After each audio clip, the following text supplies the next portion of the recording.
The remains of 5 Maori were handed over to New Zealand in a ceremony at the Museum of World Culture November 18. Kaui Tangata, or skeletal remains, were handed over to representatives from the Museum of New Zealand, which is also known as Te Papa Tongarewa. The staff has been searching world museums and collections for Maori remains on behalf of the government.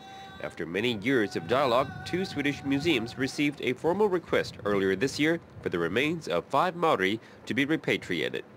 Wonderful. It's quite a journey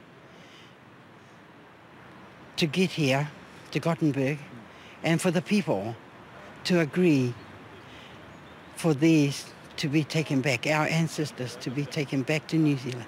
A special Maori prayer took place before the official handing over ceremony.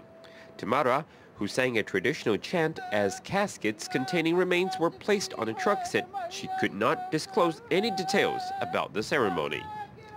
I am unable to do that because of the spirituality that happens, and it is difficult to explain, except that the emotions and the memories of so long ago brings back that which is now in the current and in the present, that we do have that emotion and spirit.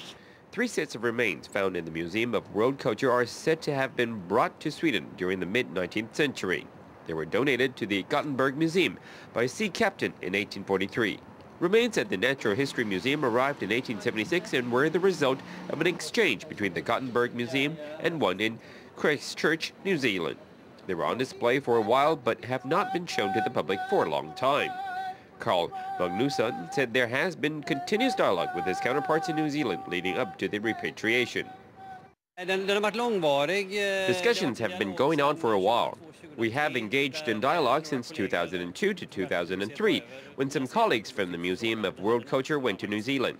There, they were asked whether we had anything like this in our storage rooms.